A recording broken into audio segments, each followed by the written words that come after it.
Hey guys, Mike Derryberry, Compass Cleaning Solutions. Don't sweat the small stuff. At one time or another, we've all heard that, right?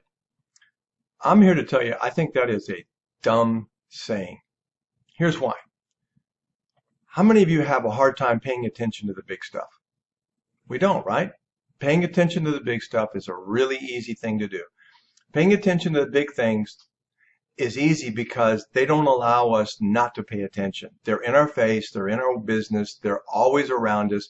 We're having to pay attention to them. But here's the thing. The insidious thing about small things is when you ignore them, over time they compound.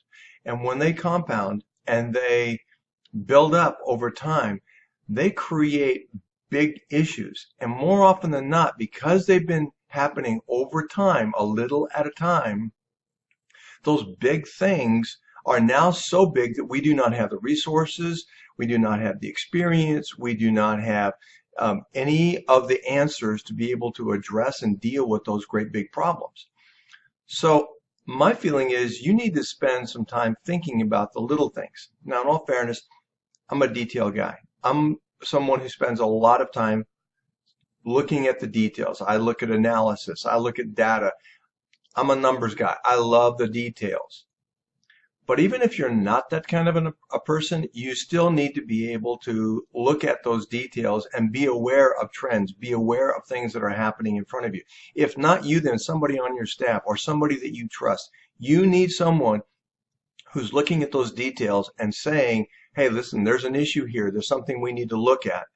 You need to constantly be aware of the little things because the little things will creep up over time, and before you realize it, they're going to be a big issue. So what am I talking about? Well, let's say you're looking at some details about your numbers. Most business people, if you ask them, so what were your numbers for last month? I can go find that information. You need to know your numbers. You need to be able to give me or give anyone a pretty good idea of what your percent of growth is, where your big expenses are, where your big revenues are coming from. Those are some details. But other kinds of details. Are you aware of what's happening in your industry? Are you aware of what's happening in the market? Are you aware of what's happening with your competitors? Are you aware of the kinds of things that are happening, the trends that are happening within your own business? Those are details. And too often we just want to look at the big stuff. We just want to look at the big issues.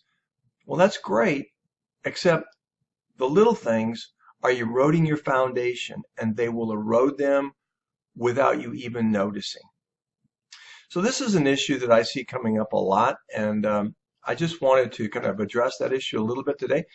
If you would either agree or disagree with that, I would love to hear your comments and have you respond below. And if you're interested, I've posted a link to my book down below as well, where we talk about these kinds of things and more. Thanks. Have a good day.